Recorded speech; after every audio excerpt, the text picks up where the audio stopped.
Students, first of all good morning. કેમ છો બધા? હું ઝાલા રિધિબા શ્રી RH કોટક પ્રાઇમરી સ્કૂલમાંથી આપનું ઓનલાઈન એજ્યુકેશનમાં સ્વાગત કરું છું. આજે આપણે સામાજિક વિજ્ઞાનનો પાઠ 14 વિવિધતામાં એકતા આ નાગરિક વિભાગનો છે, જેનો આજે આપણે ભાગ 2 જોવાના છીએ. આપણે પહેલાં 2 પાઠ ઇતિહાસ વિભાગના, પછી ભૂગોળ વિભાગનો અને હવે નાગરિક વિભાગનો પાઠ જોઈ રહ્યા છીએ. અગાઉના લેક્ચરમાં આપણે જોઈ ગયા વિવિધતાની સમજ, કે આપણો દેશ વિવિધતા ધરાવતો દેશ છે. ધર્મ, ભાષા, જાતિ, આર્થિક અસમાનતા સાથે વિવિધતા ધરાવતો આપણો દેશ વિશ્વમાં અનોખી ઓળખ ધરાવે છે. આપણા દેશની સંસ્કૃતિ અજોડ છે. ખોરાક, તહેવાર, રીત રિવાજ, પોશાક દરેકમાં ભિન્નતા જોવા મળે છે. આમ છતાં આપણા દેશમાં એકતા અને સમાનતાને પ્રાધાન્ય મળ્યું છે.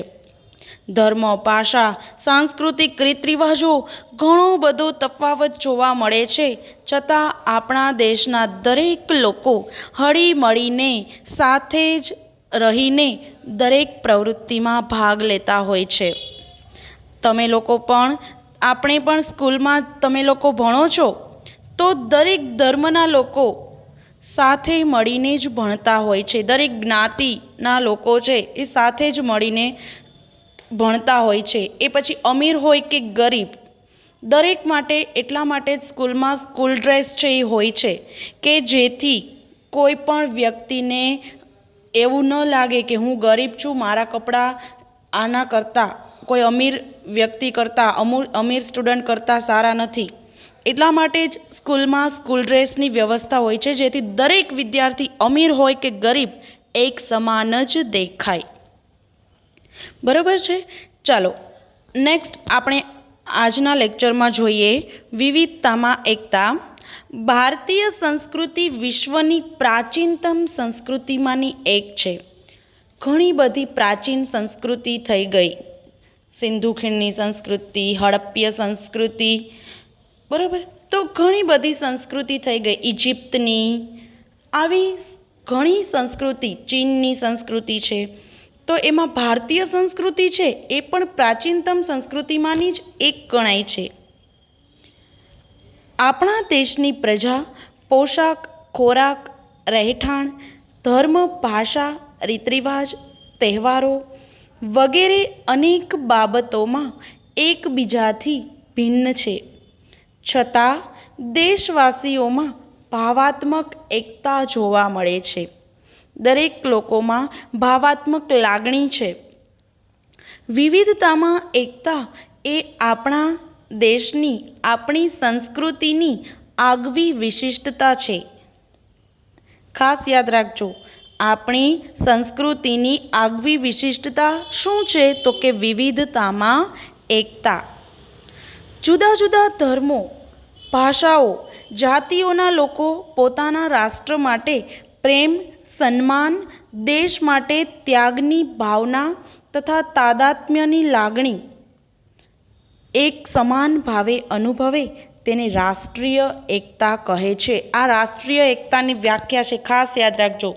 અલગ અલગ ધર્મ, શીખ, બૌદ્ધ, જરદોસ્તી, હિન્દુ, ઇસ્લામ, આ બધા જ ધર્મના લોકો, અલગ અલગ ભાષા, હિન્દી, અંગ્રેજી, ગુજરાતી, બંગાળી, મરાઠી, પંજાબી, તેલુગુ, કન્નડ, મલયાલમ, ઉડિયા, આ બધી જ ભાષા બોલતા અલગ અલગ જાતિના લોકો પોતાના રાષ્ટ્ર માટે પ્રેમ, સન્માન અને દેશ માટે ત્યાગની ભાવના તથા તાદાત્મ્યની લાગણી, એકબીજા સાથે હળીમળીને રહેવાની જે લાગણી છે એ એક સમાન ભાવે, એક સરખા ભાવે જ અનુભવે તેને જ કહેવાય રાષ્ટ્રીય એકતા. રાષ્ટ્રીય એકતાથી રાષ્ટ્રનો આર્થિક, સામાજિક, ઔદ્યોગિક વગેરે ક્ષેત્રોમાં વિકાસ થાય છે. જો રાષ્ટ્રીય એકતા જ ન હોય તો આપણા દેશનો, આપણા રાષ્ટ્રનો આર્થિક વિકાસ ન થાય. સામાજિક રીતે કોઈનામાં લાગણી ન હોય, તાદાત્મ્યની લાગણી ન હોય, સામાજિક ભેદભાવો હોય, ઔદ્યોગિક ક્ષેત્રમાં પણ જે ઉદ્યોગોમાં બધાને સામેલ કરવામાં આવતા ન હોય તો આ ક્ષેત્રમાં વિકાસ થાય છે. વિવિધતાઓની વચ્ચે પણ લોકો શાંતિ, સલામતી અને સમૃદ્ધિ પ્રાપ્ત કરે છે. વિવિધતાની આટલી બધી વિવિધતા છે છતાં શાંતિથી, સલામતીથી અને સમૃદ્ધિથી લોકો રહે છે. તેથી જ ડૉક્ટર રાધાકૃષ્ણને કહ્યું છે કે જો આપણે એક રાષ્ટ્રના રૂપમાં જીવિત રહેવું હશે તો આપણે સૌએ રાષ્ટ્રીય એકતાની આવશ્યકતા સ્વીકારવી જ પડશે. ખાસ યાદ રાખજો, રાધાકૃષ્ણને શું કહ્યું છે તો કે જો આપણે એક રાષ્ટ્ર, ભારત છે એ એક ઉપખંડ છે, ખંડિત નથી, તો એક રાષ્ટ્રના જ રૂપમાં જો આપણે જીવવું હશે તો આપણે બધાએ રાષ્ટ્રીય એકતાની આવશ્યકતા જે છે એ સ્વીકારવી જ પડશે. એટલે જ આપણો દેશ જ્યારે આઝાદીની લડતમાં એક થઈ ગયો ત્યારે જ આપણો ભારત દેશ છે એ આઝાદ થઈ શક્યો છે. આઝાદીની લડતમાં દેશવાસીઓએ રાષ્ટ્રપ્રેમ અને સમર્પણની ભાવના થકી રાષ્ટ્રીય એકતાના દર્શન કરાવ્યા હતા. દરેક લોકો એક થઈ ગયા હતા, કોઈ પણ પરસ્પર ભેદભાવ ભૂલીને. વિવિધતામાં એકતા એ જ આપણા દેશની વિશેષતા છે. રવિન્દ્રનાથ ટાગોર રચિત આપણું રાષ્ટ્રગીત જનગણ મન એ પણ ભારતીય એકતાની જ અભિવ્યક્તિ છે. રાષ્ટ્રગીત એકતા વિશે શું સમજાવે છે તેનું તમે વર્ણન કરજો. પહેલાં તો રાષ્ટ્રગીત છે આપણું જે જનગણ મન તે તમે એકવાર લખજો, તમને ખબર પડશે કે એમાં કેટલા બધા રાજ્યોની, કેટલી બધી અલગ અલગ ભાષાની વાત કરી છે અને છેલ્લે એમ કહેવા માગે છે છતાં આપણો દેશ એક છે. બધા ભાષાના, બધા ધર્મના ને અલગ અલગ રાજ્યના લોકો છે છતાં પણ બધા એક છે. નેક્સ્ટ જોઈએ, વિવિધ જાતિઓ, ધર્મો, રીત રિવાજો, સંસ્કૃતિઓ, ભાષાઓ વગેરેનો સમન્વય ભારતમાં થયો છે. બધા જ લોકોનો સમન્વય, બધા એક સાથે મળીને અહીં રહે છે. બાકી બીજા દેશમાં આવું જોવા મળતું નથી કે વિવિધ ધર્મ પાળતા લોકો એક સાથે રહેતા હોય, અલગ અલગ રીત રિવાજો, અલગ સંસ્કૃતિ, અલગ ભાષા, છતાં આપણો દેશ એક છે. ભારત વૈવિધ્ય ધરાવતો દેશ હોવાથી ભાતીગળ સંસ્કૃતિનું સર્જન કરી શક્યો છે. ભારતે વસુધૈવ કુટુંબકમ, વસુધૈવ કુટુંબકમ એટલે કે સમગ્ર વિશ્વ, આખી પૃથ્વી છે એ એક કુટુંબ છે. એની ભાવનાને વિશ્વમાં સાકાર કરીને બતાવી છે.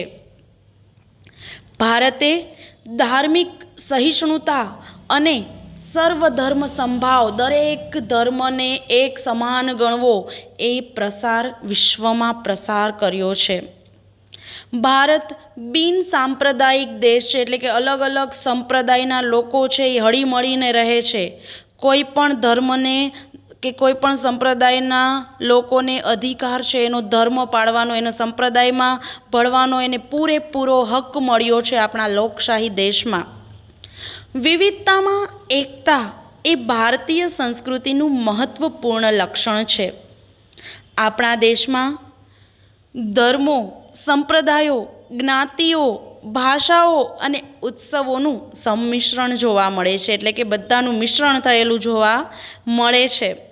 ભારતના લોકો સહઅસ્તિત્વની ભાવનાથી પોતાનું જીવન જીવે છે. સહઅસ્તિત્વ, બધાનું અસ્તિત્વ છે ને બધા સાથે મળીને રહેવાનું છે એવી રીતે જીવે છે.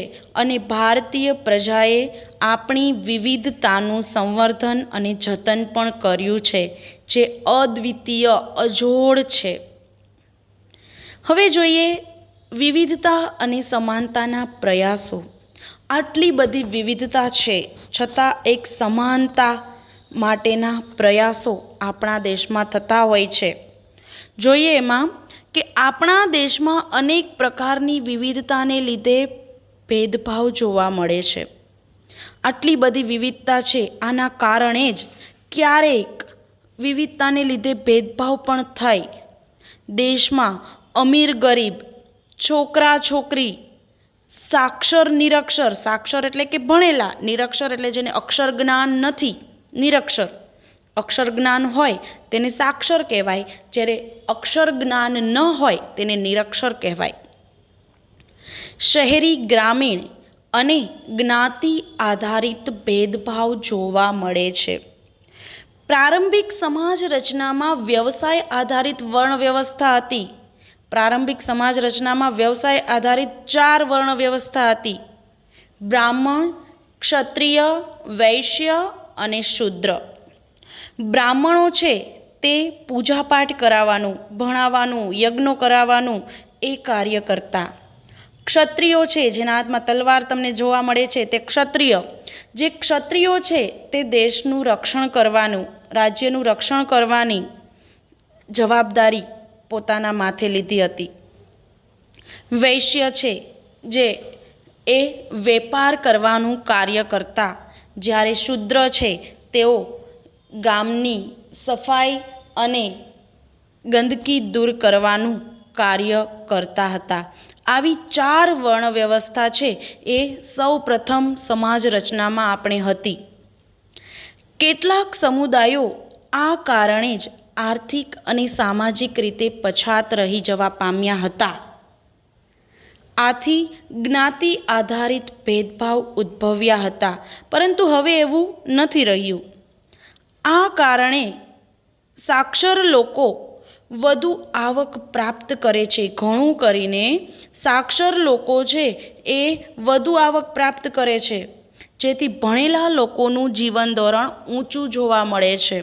અત્યારે સાક્ષર છે એ જ સૌથી આગળ હોઈ શકે, એટલે ભણવું ખૂબ જ જરૂરી છે, નહીં તો આપણે આર્થિક રીતે પછાત રહી જવા પામીએ. એટલે સાક્ષર બનવું જ જોઈએ. ભણેલા લોકોનું વર્ચસ્વ હોય છે અને એને સમાજમાં મોભાનું સ્થાન પણ મળે છે. સાક્ષર અને નિરક્ષર વ્યક્તિના ભેદભાવ ઊભા થાય છે. આપણો દેશ છે એ ગામડાનો બનેલો છે. 70% લોકો ગામડામાં રહે છે. દેશમાં ગ્રામીણ લોકોની સંખ્યા વધારે છે. શહેરી લોકોનું પ્રમાણ ગામડાની તુલનામાં ઓછું છે.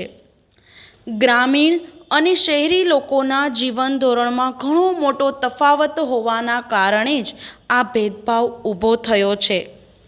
દેશની આઝાદી પછી 1947માં આપણો દેશ આઝાદ થયો હતો. આઝાદી પછી દેશના બંધારણમાં સમાનતાના અધિકારને સ્થાન મળતા અસ્પૃશ્યતા નાબૂદ કરી દેવામાં આવી છે. અસ્પૃશ્યતા જે જ્ઞાતિ આધારિત જે હતું, જે છૂત અછૂતના ભેદભાવ હતા, કે નિમ્ન કક્ષાના લોકોને કોઈ અડતા નહીં ને એને ગામની બહાર વસવાટ કરવો પડતો, એવું જે હતું એ અસ્પૃશ્યતા નાબૂદ હવે કરી દેવામાં આવી છે કે બધા સમાન છે એમ.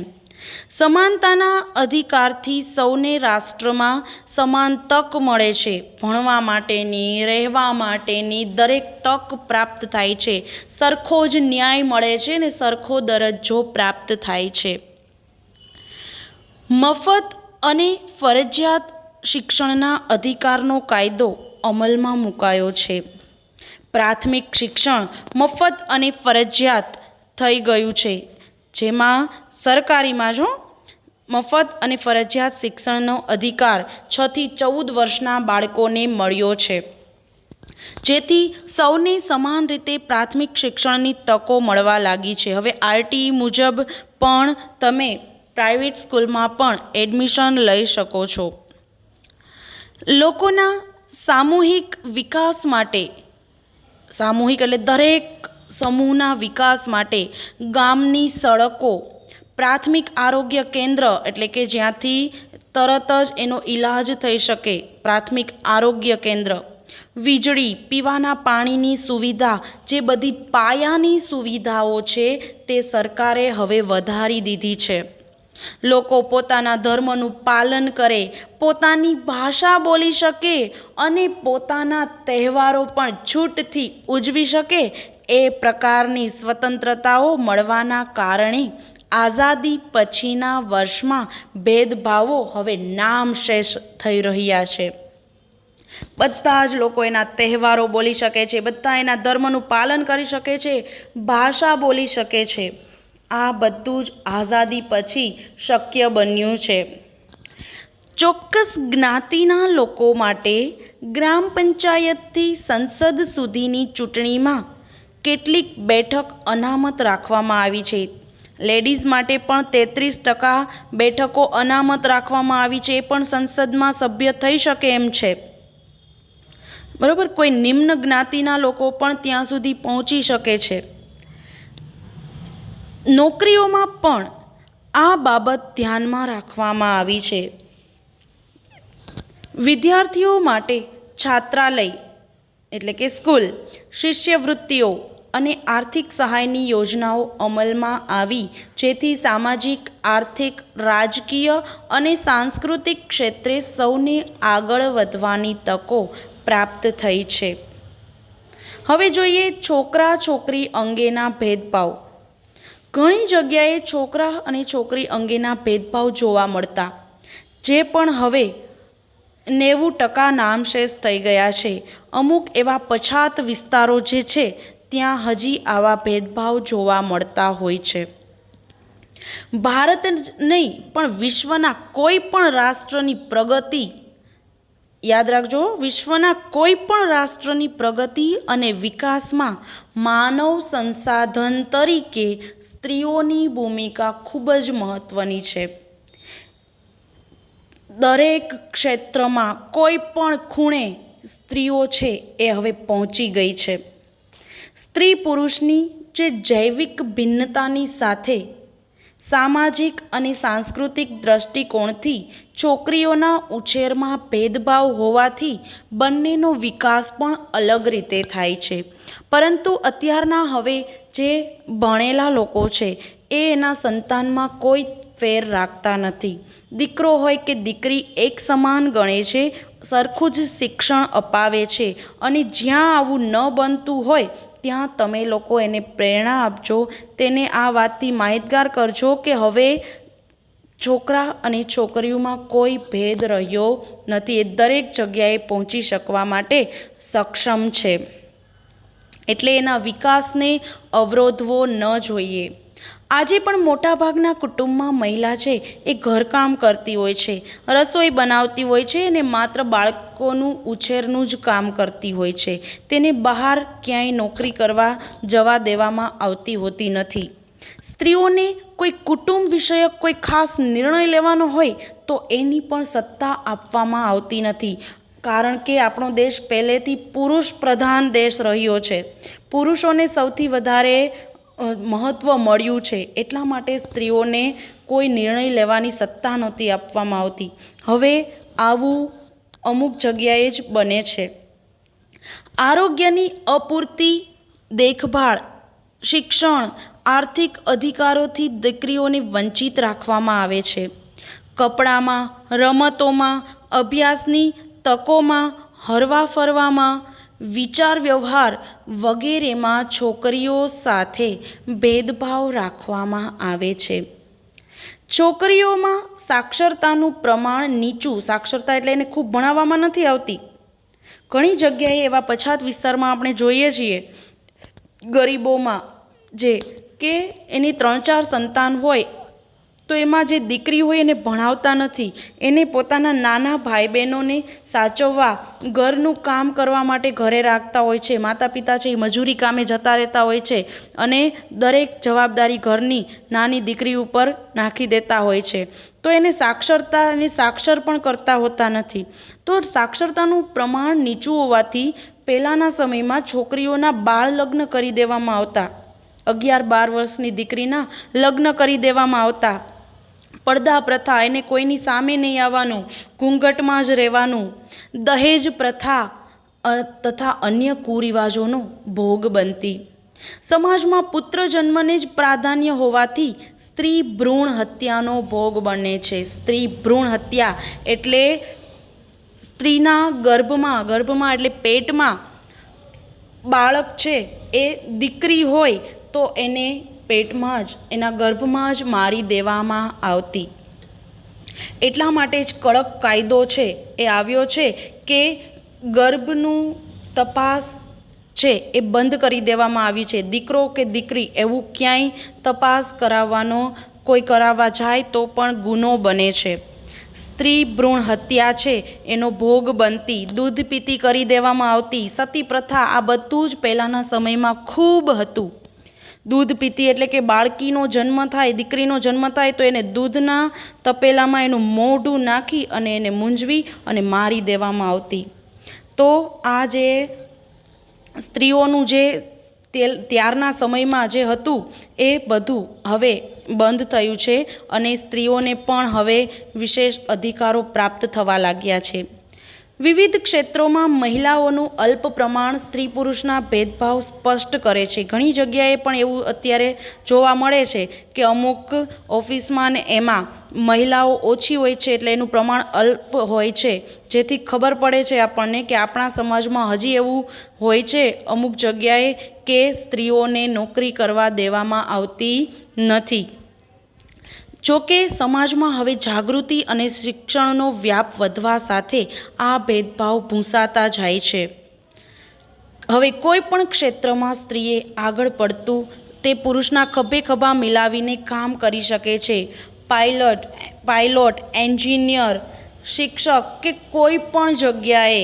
અને અત્યારે તો આપણે જોઈએ કે મિલિટરીમાં એટલે કે આપણા દેશનું રક્ષણ કરવામાં જે આગળ પડતી ભૂમિકા છે એ પણ સ્ત્રીઓને હવે પ્રાપ્ત થવા લાગી છે.